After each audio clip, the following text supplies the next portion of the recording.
is so lekker aktiewe ding. Jy weet, ons werk aan die ding, ons sit met hom en ons bedink dit en ons vorder en vorder. Maar kom ons noem dit nou maar eers hierdie leer wat ons nou gekry die afgelope naweek. Wat eers genoem was die exchange life, die omgeruilde lewe. En het is nou vervorm so 'n bietjie na dat wat ons nou op hierdie oomblik dan noem nuwe identiteit of jou, of net identiteit. Jy kan nou heelwat wys dit identiteit in Christus.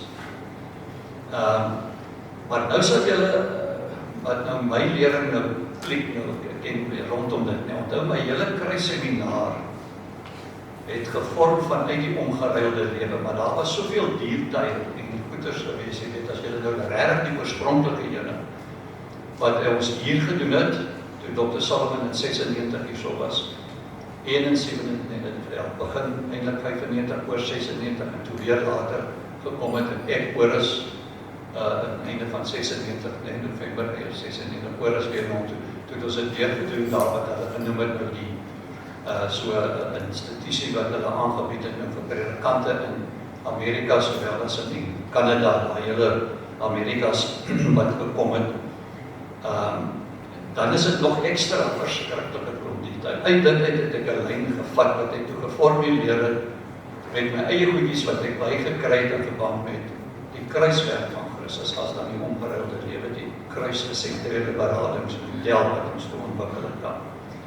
Maar daar nou toe ons nou klaar is in COVID tyd ons reisende bediening dan nou tot die einde gebring het ek dan gehervorm in die boodskap van die kruis wat ek nou in 8 sessies ons vorige jaar en verlede jaar het ek dit ons nou gepredik, wat nog al die tyd beskikbaar is. En dan sal julle opmerk dat wat Salomon dan nog vat, kom ons sê, van die hele saak van die paradys, van die sonde val. Het ek ook toegevat na voor die begin van die wêreld. In die begin het God geskaap. Voor dit, want ek het iets begin klik by 'n ander broer van ons, 'n lering, wat ek toe in die hande gekry het, geloop het vir 7 jaar, die goeders bedink het, en toe ingesit, begin inwerk het. En wat ons nou noem die in Christus boodskap. En toe ontdek ek, doen ek maar net 'n bietjie die inleiding, want dit is altyd die historiese konteks vir my wat belangrik is. En dit is die sleutel wat ek toe daar begin het, om die skrifte van 66 boeke oop te sluit, wat ek nou besig is om met julle te deel. Met ander woorde, die groot vraag, hoe lees ek die Bybel, maar van my die diepere vraag wat ek toe begin vra, en ek het die hele lesing, die hele lering daaroor wat later eers op, ek sal dit later aan tyd doen, want ek wil dit eers met die predikante eers deurwerk, want dit is hermeneutiese sleutels daar, is dat ek vir myself afgevra het, nie net waar moet ek die Bybel begin lees nie, maar hoe moet ek die Bybel lees? Waar moet ek begin om hom te lees, ja, maar ek moet die sleutel kry. Oké, wil jy lewe sy uitgaan? Ja, Sabine sal vir jou, dis reg, Julie. Ja, ek sê reg. Jesus sê, wat is waar? Amen, dankie Jesus. Jesus. So met ander woorde, kom ons sê waar moet ons eintlik begin om die Bybel te lees? En hoe lees jy nou die Bybel? Toe klik ek. Jy moet voor die grondlegging van die wêreld, moet jy gaan kyk wat toe al in die raadsplan van God opgeneem is, en jy moet daai sleutel kry waarmee jy die res kan oopsluit. Met ander woorde, nie from the creation nie, maar before the creation. Daar moet jy begin. En waar in die Bybel kry ons dit? Waar in die Bybel word hierdie spesifiek hierdie sleutel vir ons gegee?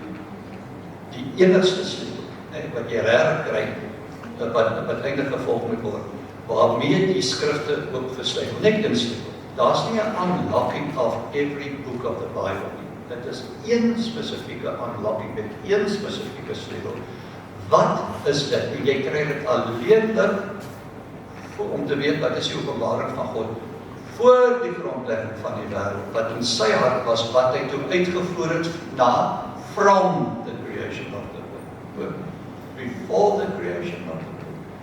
From the creation of the world. En die enigste waar jy dit kry, is in Efesiërs. En Efesiërs, Kolossense, tweede briewe, wat oorgeloop het na Filemon toe en van die ander, sy gevangenskap weer. Maar, beginnende eintlik eers om te gaan kyk wat hy skryf 10 jaar vroeër in Galasiërs.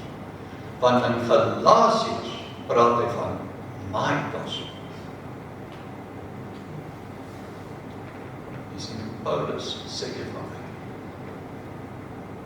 En ek het in my 7 jaar van teologiese studie, het een van my professore, oor Nuwe Testament, dat hy een oggend in die moederkerk, het hy die diens gehad, was hy die prediker geweest, en daar het hy klem gelê vir die eerste keer, en daar dat ek het al het ding by my begin spaak, van Paulus, wat sy evangelie praat van my evangelie.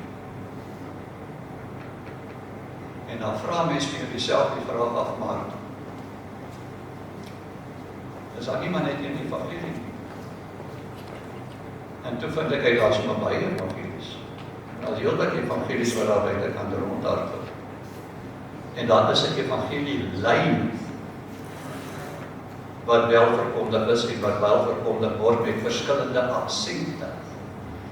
Maar as ons nou gaan kyk na Paulus en sê my gospel, en wat is my gospel, my evangelie?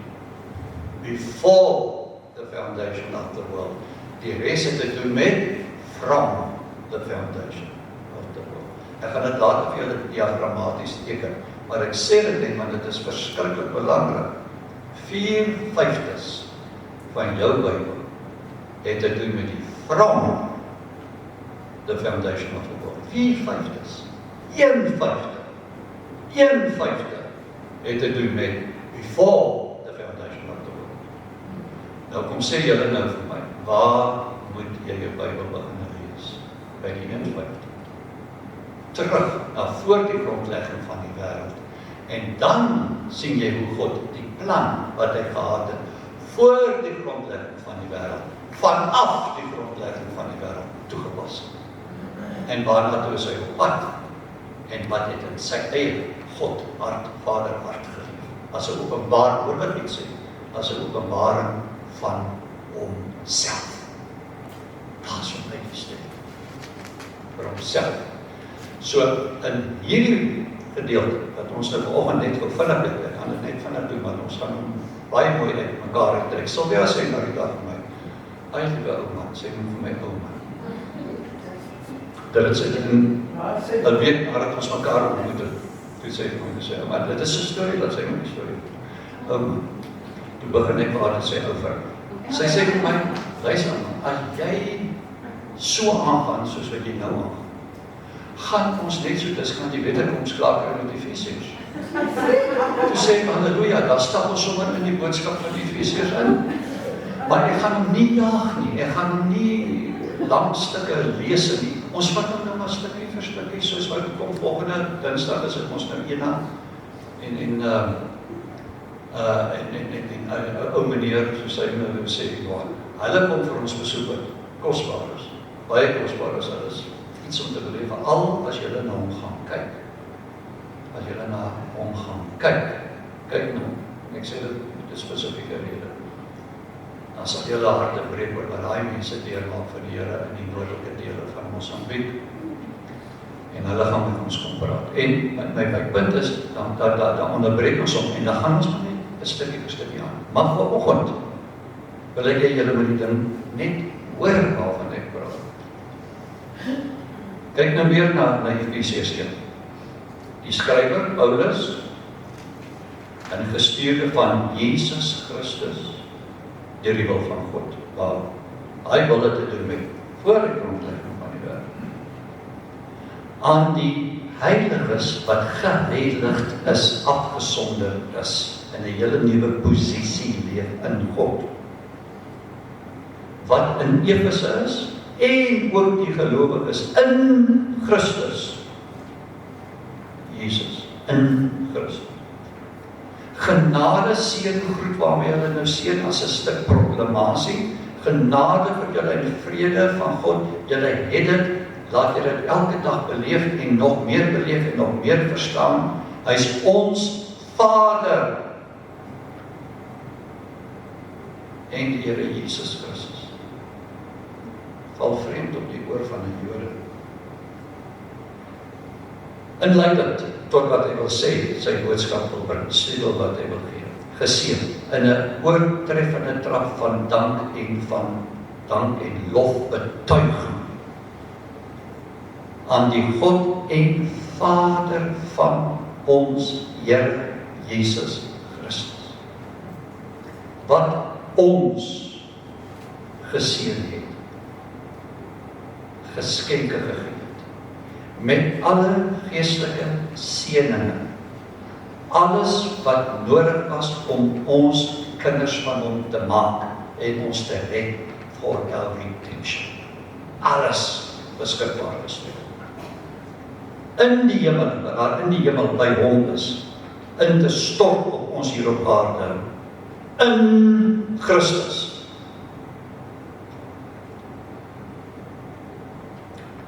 Hoor nou vers 4, hier kom hy. Soos hy ons, alweer, daai ons het ek nou vertel, net in daai 3 verse, nee, is daar 5 keer word daar gepraat van ons. En 3 keer die in Christus uitdrukking. 2 keer in Christus en 1 keer in hom en in hom is in Christus. Jy kan sê dis 3 keer, wat hy net in 2 verse gebring. Soos hy ons in hom, daar is hy in hom weer, in hom, in Christus, before the foundation of the world, uitverkies het, voor die grondlegging van die wêreld, om heilig, sonder gebrek, dit beteken in 'n vergifnis skoonmaak van 'n hele sondigheid. Kan julle sien, hy het al geweet voor die tyd wat gaan gebeur in die keuse van Adam. Voor hom in liefde te wees. Deurdat hy ons voorbeskik, voorbestem, dit het te doen met 'n bestemming, destination, om ons as sy kinders vir homself aan te neem deur Jesus Christus na die welbehae van sy wil.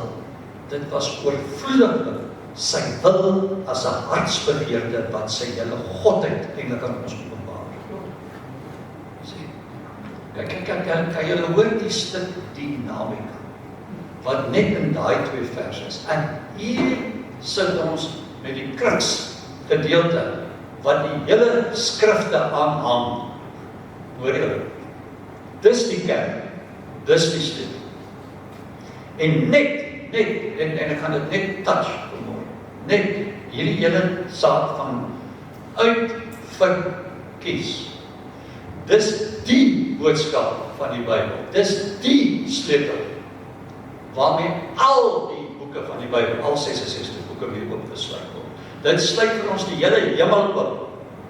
Daai woord, hierdie woord wat ons nou met uitverkies vertaal. Dis 'n goddelike waarheid wat elkeen moet klik en verstaan deur 'n geestelike openbaring. Nou, hoor wat ek sê. Wat dink julle is die nommer 1 op die lys van waaroor Christene met mekaar verskil?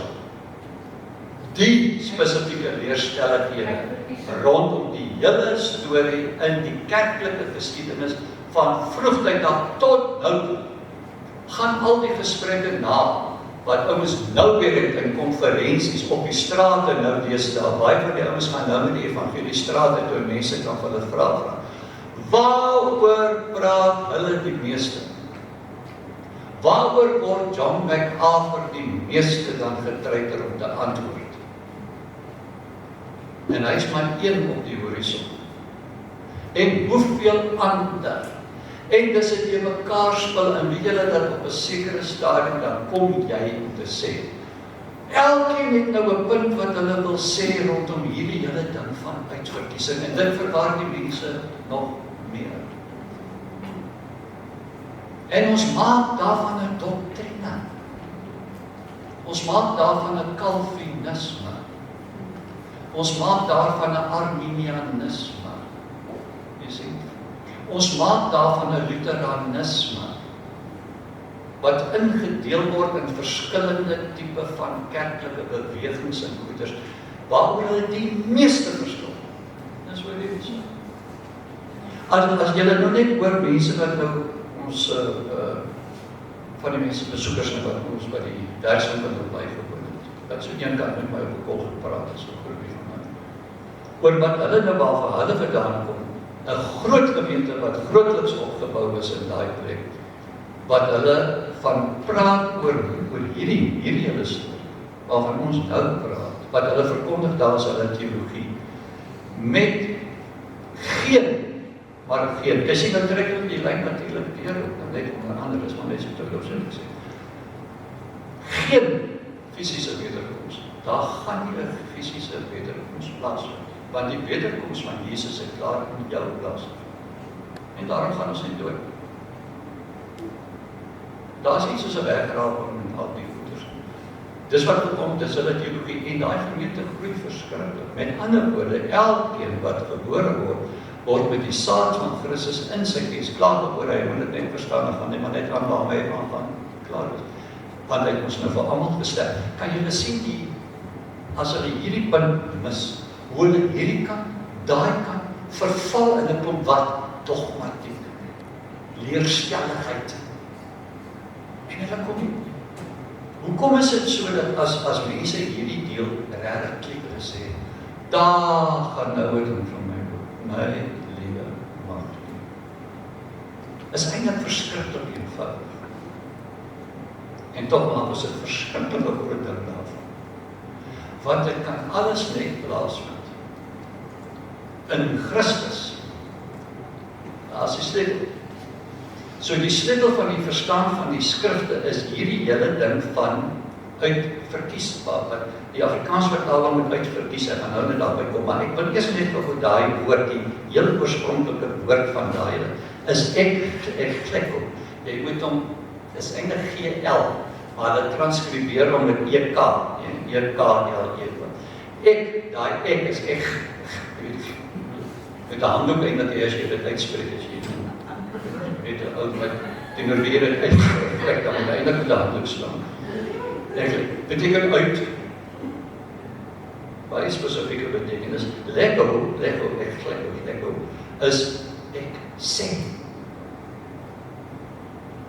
ek spreek, ek sê. Dis massive. Daai ek sê, het nou 'n diepere omskrywende betekenis. Maar hoor net wat ek sê, wil jy moet dit kry. Ek is seker daarvan, is ten minste een van julle wat toe ek dit sê, maar hierdie uitverkies is eintlik ek uit, en dan ek sê, ek spreek uit, gaan daar hele paar gedagtetjies baie moontlik deur jou kop. Maar weet julle waarvan praat hy hier, as hy praat van daai ek sê, weet julle waarvan praat hy? Wat daai ene eers wil ek ommaak, daai ene wil ek eers hou. As jy nou gaan kyk, net 'n bietjie vroeër, as jy nou gaan kyk, julle sou dit, as ek dit sou verduideliker, as ek julle dadelik van my het gesê, as julle nou gaan kyk, na Romeine 8, onthou Romeine 8, is al beskou as die hoofstuk in die Bybel. Baie groot teoloë en predikers het dit al gesê, meer as een van hulle. Ek sê Efesiërs is die Christus, eintlik die wentelpunt, want hy werk hierdie kant op en daai kant op. Maar hier in Romeine, ja, kom ons sê net vers 16, die Gees self getuig saam met ons gees, dat ons kinders van God is. En as ons kinders is, dan ook erfgename van God en mede-erfgename van Christus, as ons naamlik saam met hom ly, sodat ons ook saam met hom verheerlik kan word. Hou vas, maar nou spring 'n bietjie na vers 29, want die wat hy van tevore geken het, het hy ook van tevore verordineer, die woord, om gelykvormig te wees aan die beeld van sy seun, sodat hy die eerstgeborene kan wees onder die broeders. Kan julle hoor die dinamika van die terme wat Paulus hier gebruik? En die wat hy van tevore verordineer het, die het hy ook, sê vir my. Die het hy ook gewat. Sê hart. Ek glyk om. Geroep. Die het hy ook geroep. Gespreek. Uitgespreek. En die wat hy geroep het, daar lê ons roeping. My roeping het nie in die eerste plek te doen dat ek 'n roeping van die Here ontvang het om iets vir hom te gaan doen. Die roeping wat op my is, het te doen met my nuwe geboorte in hom, en dat hy my voor die grondlegging van die wêreld al geroep het na my. En uitgespreek het in 'n goddelike spraak, asem, uitspraak. Eintlik kan jy sê in die heelal en in die geskiedenis in. En toe het hy my al raak gesien. En hom aan my verbind. Sodat ons ook saam met hom verheerlik kan word. Sluit hy daai vers 17, sluit hy met af op hier in vers 30, en die wat hy geregverdig het. En hoor al uit term, ons kan maar van 'n studie maak, die het hy ook verheerlik en opgelag, ingespreek. Daai woord het te doen met chosen, wat hy uitroep na hom toe, omdat hy dit inspreek en inproklameer. Dit was my, hoor nou die woord, intention. Dit was my intensie voor die grondlegging van die wêreld, en daai intensie het te doen met 'n God idea wat in sy kop was. Ons kan dit nou nie anders sê. Wat hier in sy binneste was, in sy hele denke ten opsigte van ons, was iets 'n God idea. Dis net God wat so iets kon uitgedink het. En dat hy daarmee gesê, ek gaan mense maak.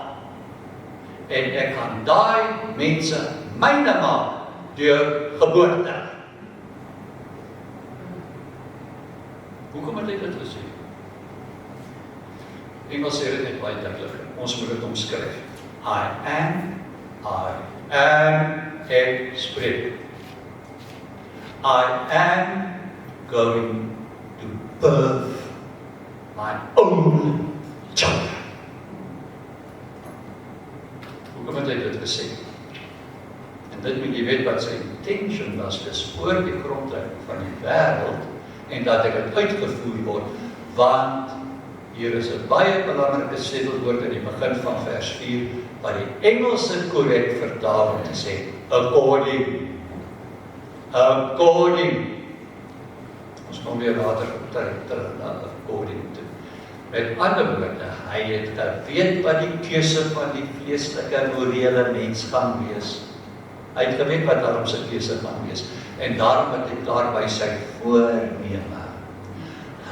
Nie plan B nie, not by surprise gevang, maar 'n geïnkorporeerde plan gehad van genade as 'n rescue plan, to rescue. Genade het te doen met sy redemptive work sodat hy sy plan kan uitvoer. Klaar, by mekaar. En dit, sê Paulus van ons, die enigste waarheid wat ons sê, die enigste waarheid wat ons sê, 2 Timoteus 1. Vers 9, wat ons gerescue het en geroep, uitgespreek, uitgeroep, na hom toe, na hom toe, geroep, het met 'n heilige roeping wat van hom kom nog voor die grondlegging van die wêreld wat hy nou toegepas het, nie volgens ons werke nie, maar volgens sy eie voorneme en genade wat ons van ewigheid af in Christus geskenk is. Kan jy sien? Hoor jy